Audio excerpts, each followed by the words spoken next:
네, 안녕하십니까. 정인태 신지식인 TV입니다. 저는 국립한국복지대학교 특임기술 역임한 정인태입니다. 네, 장애아동 발달 재활에서 가장 중요한 것은 뭐예요? 네, 이 주제에 대해서 말씀을 드리겠습니다. 네, 장애아동 발달 재활 바우처 제도가 시행이 되면서 많은 분들이 이 장애아동 발달 재활 영역에서 그 활동을 하고 계십니다. 이게 전국적인 현상인데 이게 참 어떻게 보면 장애 아동들이 많이 늘어나고 있다는 것은 안타까운 일이고요. 장애 아동 발달 재활 현장에 그 여러 가지 복잡함을 많이 느끼고 있을 거예요. 왜냐하면은 뭐 음악 치료, 미술 치료, 뭐 운동 치료, 뭐 심리 운동 치료, 뭐 각종 치료들이 굉장히 많이 있죠. 그러다 보니까 많은 분들이 이게 뭐 어떤 치료로 접근을 해야 하는가 뭐 이런 고민도 하게 되고 각종 치료 속에서 혼란을 겪는 것도 사실입니다. 그래서 장애아동 발달 재활에서 가장 중요한 게 뭐냐, 이건 뭐냐면은 인간의 발달이 어떻게 이루어지느냐라는 사실을 알게 되면 금방 알 수 있는 거예요. 우리가 아이가 태어났는데 가장 중요한 게 뭘 것 같아요? 뭐 기초부적인 영양 이런 것들은 기본적으로 우리가 두고, 사람이 인지, 정서, 사회성, 언어, 행동이 발달되기 위해서 가장 중요한 측면들은 사람과의 상호작용인 겁니다. 사람과의 상호작용. 아이가 태어났는데 예를 들어서 원숭이가 키우면은 원숭이처럼 되죠. 네, 또 사람이 태어났는데 전혀 자극을 주지 않으면은 아이가 발달이 되지 못합니다. 그래서 이러한 사실들은 뭐냐면은 인간의 발달에서 가장 중요한 측면들은 사람과의 상호작용이다라는 것을 반증하고 있는 거예요. 실질적인 연구 결과에서 보면은 원숭이가 태어났는데 이 원숭이에게 엄마하고 떨어뜨려 놓은 거죠. 그랬더니 이 원숭이가 마치 그 자폐증에 걸린 그러한 아이들처럼, 그러니까 자폐증 진단을 받은 아이들처럼 뭐 머리를 흔든다든지 또는 굉장히 자기를 자해한다든지 뭐 이러한 모습을 보였단 말이에요. 이건 뭐냐면 인간이 발달되기 위해서 가장 중요한 측면은 뭐냐면 사람과의 상호작용이다라는 거예요. 그래서 우리가 아이가 발달되기 위해서 사람과의 상호작용이 중요하기 때문에 이것을 우리 전통적인 육아 방법에서 보면은 어때요? 아기가 태어났는데 그냥 가만히 두지 않고 엄마가 계속 얘기를 한단 말이에요. 우리 아기 배고파? 뭐해? 하면 눈을 마주치고 계속 접촉을 한단 말이죠. 우리가 업어 키우고 안고 막 이러잖아요. 그러니까 이 눈, 귀, 코, 의 온몸의 피부로부터 자극을 받으면서, 인간으로부터 자극을 받으면서 여기에 상호작용이 계속 진행이 되는 거예요. 네, 그러면서 까꿍 하니까 아이가 웃으니까 오르르 까꿍 하면서 계속 자극을 주고 있다라는 거예요.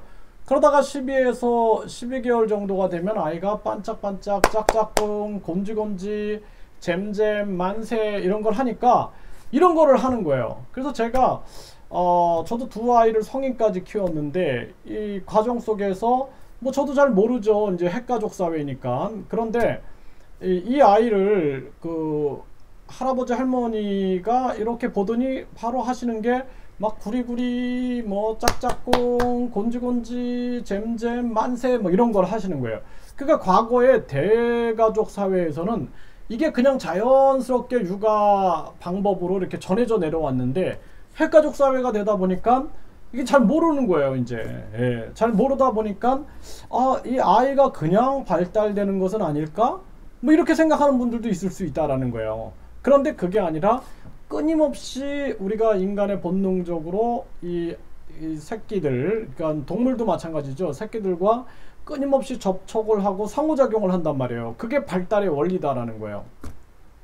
근데 어떤 이제 그 부모님들이 저한테 그런 얘기를 해요. 굉장히 바빴대요. 굉장히 바쁘고 논문도 쓰고 뭐 학자셨는데 그러다 보니까 아이를 그 다른 방에 두고 자신은 그 지필이나 이런 데 굉장히 집중을 하면서 그렇게 살았는데 아이의 발달이 뭔가 이상함을 발견했다. 이게 뭐예요? 사람과의 상호작용이 부족했기 때문에 나타나는 현상이겠죠. 근데 또 어떤 분은 아이가 12개월이 돼서 이 아이한테 비디오라든지 텔레비전이라든지 핸드폰이라든지 스마트폰 이런 것들로 자극을 굉장히 많이 줬습니다. 그런데 아이가 점점 사람의 목소리에는 반응을 하지 않고 저런 영상 매체를 틀어줘야지만 반응을 하는 아이가 돼버렸어요. 이런 말씀을 한단 말이에요. 이게 뭐예요? 다 사람과의 상호작용이 부족해서 나타나는 현상이다라는 것이죠. 그래서 우리가 장애아동 발달 재활을 전개한다 그러면은 가장 중요한 것은 뭐예요? 음악, 미술, 이게 음악 치료가 심리 치료로서 작용하는 거야. 저같이 이런 성인이 마음에 뭔가 이렇게 아픔이 있고 우울함이 있고 이럴 때 음악 치료를 해서 심리적인 치료를 할 수가 있어요.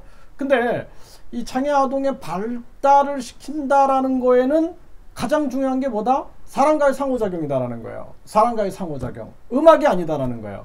예, 직접 아이랑 눈을 맞추고 노래를 불러주는 건 좋아요. 이거 하나의 상호작용이 될 수가 있거든요. 그러니까 우리가 육아를 할 때 보면은 끊임없이 아이한테 뭐 노래를 이렇게 불러주는 모습을 본단 말이죠. 뭐 자장가도 불러주고 또 각종 뭐 나비야 나비야 하면서 노래도 막 부른단 말이죠. 이런 것들은 좋지만 음악을 틀어준다? 그 기계음의 집착 현상이 나타날 수 있다는 거죠. 또 제가 살아가면서 참 그 심리적으로 상처가 많은데 이러한 상처를 치료하기 위해서 미술 치료를 할 수 있단 말이에요. 미술 심리 치료를 할 수가 있는 거예요.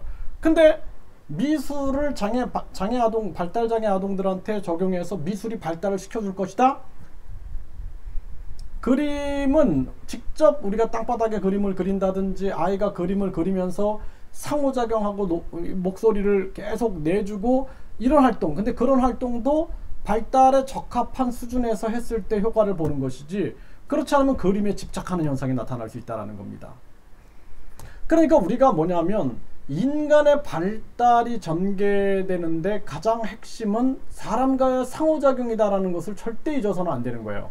음악이고 미술이고 뭐 우리가 뭐 예를 들어서 발달의 장애가 없는 아이들에게 그것을 활용해서 상호작용을 한다 그러면은 효과를 보겠지만 그것 자체가 인간의 발달에 영향을 미치는 것은 그리 높지 않다라는 것이죠.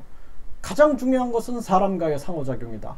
사람과의 상호작용이 없으면 우리가 정상적인 발달을 기대할 수 없다라는 거예요.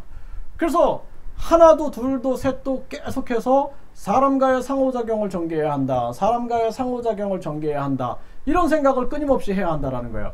사람과의 상호작용 속에서 인간이 발달되는 것이 가장 중요한 원리다. 그래서 제가 프로그램을 전개할 때 상호작용 놀이를 계속 하는 거예요. 네, 비행기가 됩시다. 비행기, 잘했어요, 박수, 사랑해요 하면서 안아주고 아이하고, 자 우리 친구야 이렇게 손으로 우리가 나비를 만들어 보자. 나비가 됩시다. 나비, 헐헐, 아우 잘했어요 하면서 또 칭찬해주고 또 아이를 이렇게 하늘로 슝 이렇게 올려줘 가지고 아이가 기분 좋게 만들어 준다라는 거죠. 힘이 좀 들 수가 있으니까 손을 잡고 한 바퀴만 돌려줘도 자 우리 아이야, 자 지금 손잡고, 자 우리 철이가 한 바퀴 돌아보자 슝 해도 아이가 즐거워한다라는 거예요. 그래서 사람과의 상호작용이 굉장히 중요하고 더 좋다라면 즐거운 상호작용을 해야 하는 거예요. 그게 놀이인 거예요. 사람과의 놀이. 그래서 구리구리 이게 보세요. 이게 옛날 우리 그 어르신들의 지혜가 잼잼잼잼 곤지곤지곤지 아우 잘했네 하면서 칭찬을 항상 해준단 말이에요. 이렇게 그 아이가 까르르 웃는단 말이에요. 이게 즐거운 상호작용이 되는 거예요. 그러니까 사람과의 즐거운 상호작용이 바로 발달을 이끌어내는데 가장 중요한 요소가 된다라는 거예요. 그러니까 우리가 장애아동 발달 재활하면서 뭐 서양에서 들어온 음악 치료니 미술 치료니 뭐 각종 뭐 원예 치료니 뭐 승마 치료니 뭐 이런 치료들만 접근할 것이 아니라 그러면 우리는 반만년이라는 세월 동안에 우리가 어떻게 아이들을 발달시키고 어떻게 육아했는가라는 측면들을 연구해 보면은 거기 답이 나오겠죠.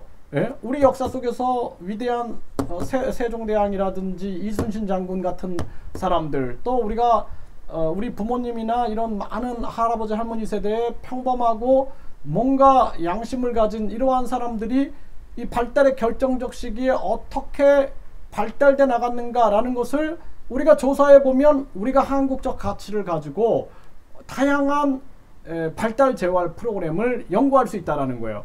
그렇지 않고 그냥 독일에서 들어왔느니 미국에서 들어왔느니 이런 얘기만 하고 있으니까 이게 발전이 안 되는 거예요. 그래서 우리가 해외 유학을 갔다 그러면은 유학을 가서 그것을 배워서 그것을 내꺼화 시켜갖고 더 발전시킨 한국적 가치로서의 학문을 이야기했을 때 그게 학자지, 그걸 배워와서 앵무새처럼 떠드는 거는 그 학자가 아니다라는 거죠. 앵무새죠. 그건 앵무새죠. 그렇기 때문에 우리가 창조적인 마인드를 가지고 창조적인 사고를 가지고 접근해서 우리가 새로운 프로그램을 끊임없이 만들어 나가는 것이 굉장히 중요한 거예요. 현장은 모든 것을 알고 있다, 이런 말이 있어요. 현장은 모든 것을 알고 있다. 그러니까 진짜 배우는 것은 어디서 배우는 거예요? 현장에서 배우는 거예요. 아이들한테 배우는 거예요. 저는 제가 제 학문의 기저를 아이들한테 배운다라고 생각했어요.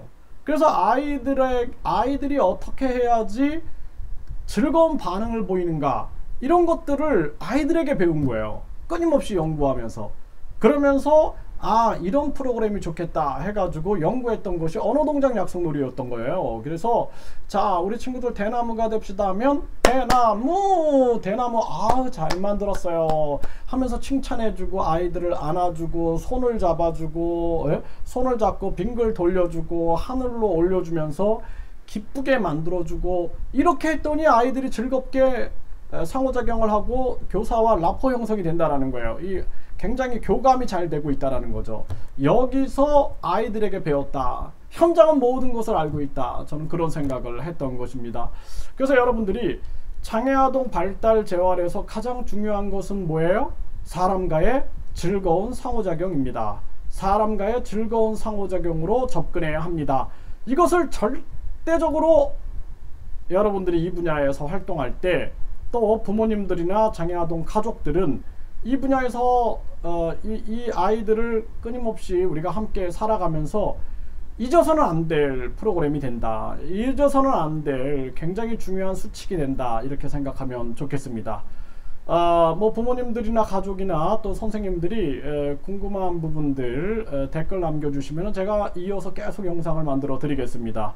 네, 이 자료는 여러분들이 다양한 장애아동 발달재활 심화교육 또 보수교육 자료로 활용되고 있습니다.